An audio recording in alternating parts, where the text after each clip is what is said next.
At home, he's a match winner.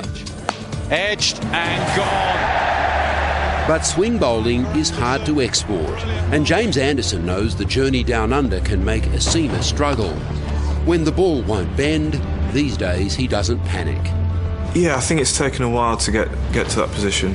I think I have doubted myself in the past, and that's what hindered my early career, I think. And it's taken quite a lot of, to build up my confidence and like you say, realise my potential. And I think probably the last 2 or 3 years, I've gradually improved my game and become better at getting wickets when it's not swinging and getting rid of being bad when it's not going my way.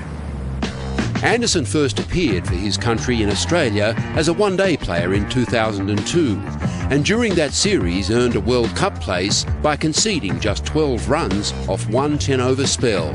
When I first started my professional career at Lancashire, I didn't really swing the ball. I just tried to bowl as fast as I could.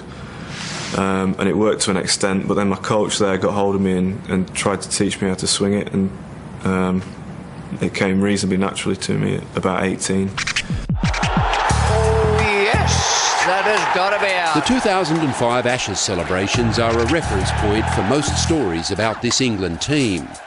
Anderson was out of that happy picture, but not immune to the effect owning the Ashes had on the following year's tour.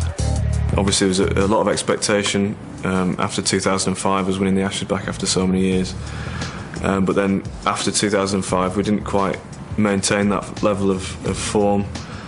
We dropped off a bit, and then coming here we lost a couple of warm-up games, and it just didn't really start very well and went downhill really. Anderson's ability to swing the ball stayed at home, and the team that came was under siege from day one. With 5 wickets costing 80 runs each, James says there was too much talk and too few results.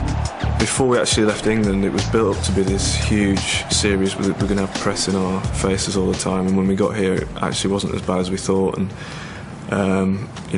we just built it up to be this huge series, which it was, but at the same time I think we took ourselves a little bit too seriously and didn't really enjoy touring such a great country.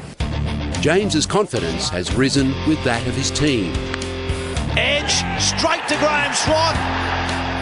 Last time I was sort of in and out of the side. I didn't know if I was going to be picked or not when the tour started. This time I'm a lot more confident, a lot more sure about my own game. I can swing the new ball. I've got reverse swing if needed towards the end, and hopefully I can bowl straight enough to create pressure in the middle when nothing's happening. On this tour, James has begun to get the batsman he wants. Oh yes! Yes! Watson goes. And in Adelaide, he blew the test wide open. Ponting's on strike. Here's Anderson. Oh, he's got him! He's got him at second slip. Ponting's gone. First ball. I can't choose between Watson and Ponting, to be honest. I'd take any wicket, but I mean, to get the key players out, and at the minute they're the guys that are in form, or certainly Watson's in form. Ponting being the captain is always a huge wicket, so I take either of those. And England have won here in Adelaide.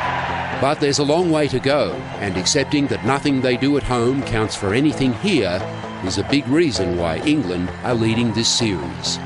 To be brutally honest, it's a long time since England actually competed in a series over here, so we want to make it as competitive as we possibly can. We're very confident at the minute. We've had a string of good results in the last 18 months, and we're really confident that we can give Australia a good fight over here. And if we did win, it would be a huge thing for not just the team but for the English public.